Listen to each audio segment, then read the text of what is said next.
It started out innocent, or at least, that's what I believed.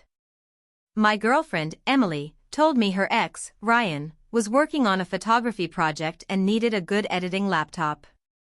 Mine was perfect for it, fast, powerful, loaded with editing software. She said he didn't have one that could handle it and that she'd promised to help him as a friend. I didn't like it, not one bit. But Emily assured me, "You have nothing to worry about, James. It's just work. We're adults." I wanted to trust her. I really did. So I agreed. I let him borrow my laptop.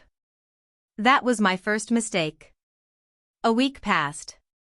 She said Ryan would return it once he finished his project. I didn't think much of it, though a part of me kept wondering why an ex needed her help at all. Every time I brought it up, she brushed it off with, "You're being insecure." So I let it go. Or at least, I tried. When Ryan finally returned my laptop, I noticed something immediately: it had more storage used than before. A good 10 gigabytes more. I assumed it was temporary files from editing software, maybe photos or videos he'd been working on. But that voice inside me, the quiet one that always whispers when something's wrong, told me to check before deleting anything. So I did. I went into my photos folder first. Nothing strange. Then downloads. Still nothing. But when I opened my recent files list, a folder caught my attention, hidden inside system cache. It was oddly named, project_raw. I double-clicked it. The moment the first image loaded, my world froze. It wasn't some landscape or portrait work, it was her. Emily. In his apartment. On his bed. The first few photos were innocent enough, her laughing, holding a cup of coffee, sitting close to him. But the next ones weren't. Her clothes started disappearing. His hand was on her waist. Then one photo, one I can't erase from my mind, showed her looking directly into the camera, lips parted, eyes half closed, wearing my shirt. I stopped breathing. My hands shook.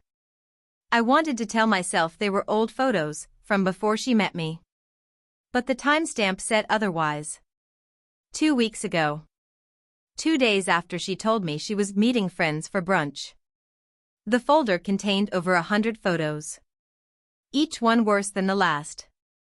Some were screenshots of video clips, suggesting there was more, maybe videos he hadn't deleted yet. I sat there for an hour, scrolling through proof of everything I didn't want to believe. When I finally stood up, I felt hollow. She had used me, not just emotionally, but practically. She let her ex borrow my laptop to relive their affair. She probably thought I'd never find out. That evening, when she came over, she smiled and kissed me like nothing was wrong. "Missed you," she said sweetly, setting her purse on the counter. I stared at her, forcing myself to stay calm. "Hey, Em," I said softly, "how's Ryan's project going?" She froze for a fraction of a second. "Oh, he finished it." "Why?" "Because I saw the photos," I said flatly. Her color drained instantly. She stumbled back, stammering, "James, I can explain." I cut her off. "Explain how my laptop ended up filled with pictures of you and him half naked in his apartment?" "Go ahead, I'm listening." Tears welled up in her eyes. "It was a mistake. I didn't mean for you to find them." I laughed bitterly. "That's what you're sorry about? That I found them?" She broke down crying, trying to reach for me, but I stepped back. "It was one time," she whispered. "I just wanted closure. We were talking about old times, and one thing led to another." "Closure?" I snapped. "You got closure in his bed, wearing my shirt, using my laptop to record it?" She went silent, realizing there was nothing she could say that would make sense.